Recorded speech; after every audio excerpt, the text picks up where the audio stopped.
Hi everyone, James here from F9 and welcome back to the F9 studios.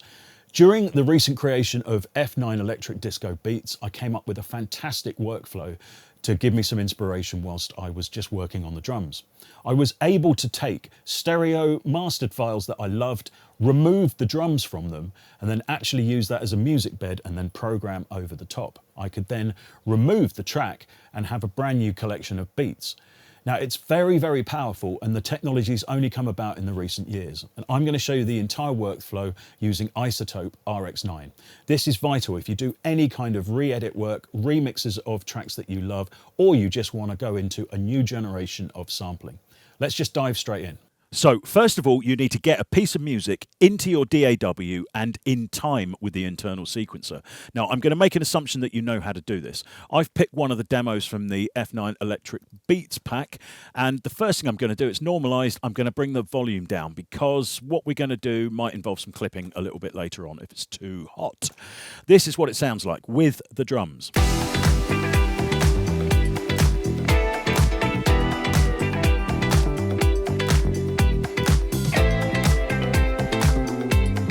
So let's pretend that's a nice original 70s disco track and I want to re-edit it or remix it and take the drums out of that. Now, as I say, first of all, we need to check it's 100% in time. So I'm going to put the metronome of Ableton on and just have a check.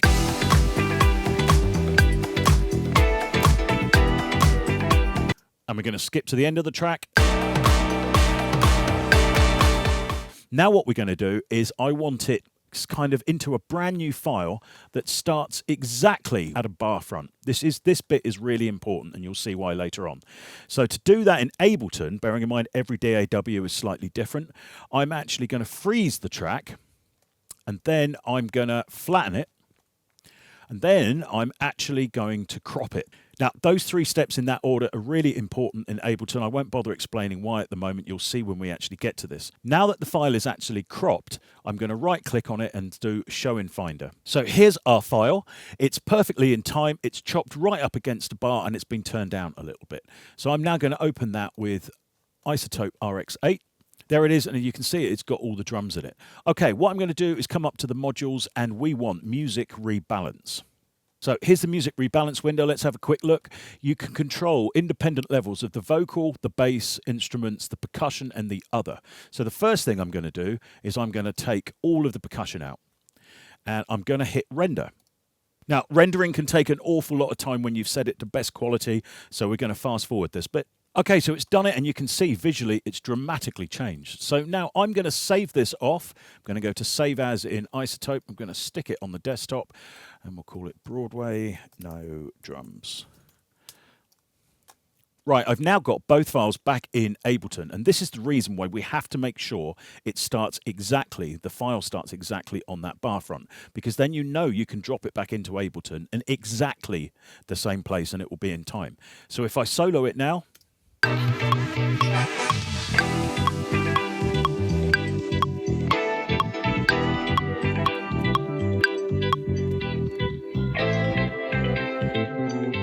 so let's just have a listen to the original.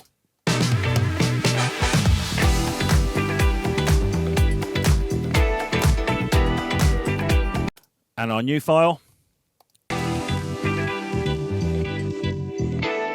Now, I'm just going to let that mentally sink in with you for a moment, because if you do any kind of remixing or re-editing, this is absolute gold dust. But we can go further than that. We can actually separate out the music and the bass. Let me show you how. I'm going to revert back to RX. Now, I've not actually saved the RX project, so I'm just going to hit undo, and it's going to completely undo that music balance. So now I'm actually going to, well, we're going to keep the percussion down, and we'll take the bass out as well and render that. Look at that, even less information now. Now, I think there's still a few cymbal hits and things like that in there, but they'll be quite spectral and we'll be able to program over the top of them, no problem. So once again, go to Save As. We'll say no drums, no bass. And now I'm going to undo that process once again. This time, I'm going to just have the bass up. In fact, I'm going to solo the bass channel there and render that. So this is now just the bass instruments on that actual track. As you can see, there's very little information and it's all on the spectrograph hanging down in the bottom end, exactly what we want. So I'm now going to save that as Broadway just bass. And let's get them all into Ableton. So I can now just drag these files from the desktop straight onto the arrange page. As long as they all start at the same place, they will sync together. So let's turn those two off and have a quick listen.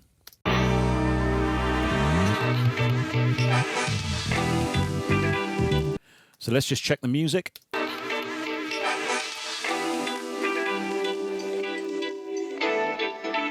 And the bass.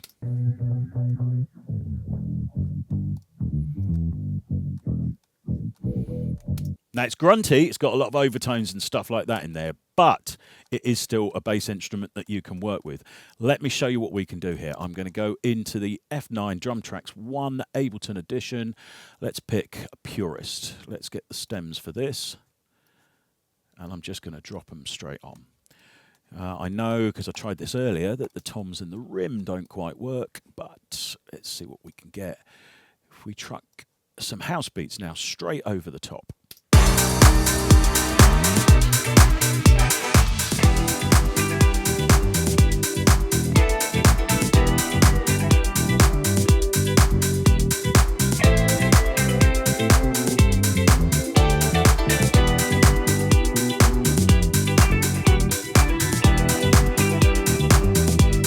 So again, I just want to let that sink in with you. Do you see what I've done? I've stripped not only the drums, but separated the bass out into two stems. So now I have independent control of the bass that I can work with the kick.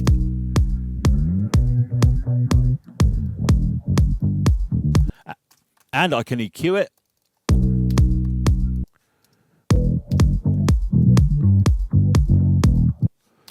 I can sidechain the bass if I want to, because it's an actual separate audio stem.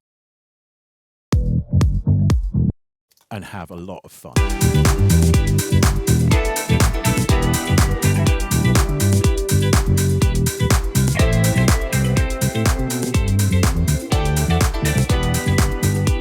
And once again, so you can hear the separation, here is the music track fully by itself.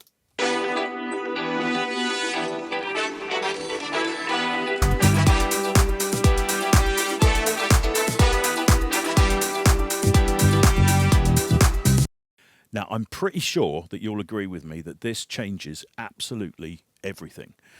So I'm just going to have a play with this now and see what we can come up with.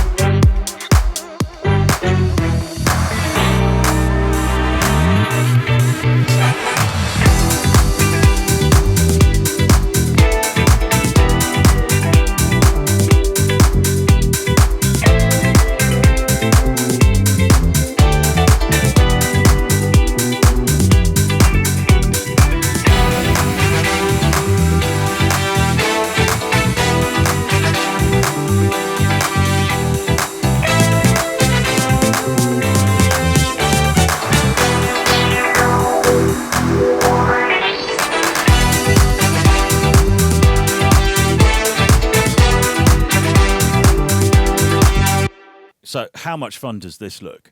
I've also just copied the music track and shoved a filter and an echo and a bit of reverb on it. And it's great because it's separated from the bass information. It's not going to muddy up the bottom end.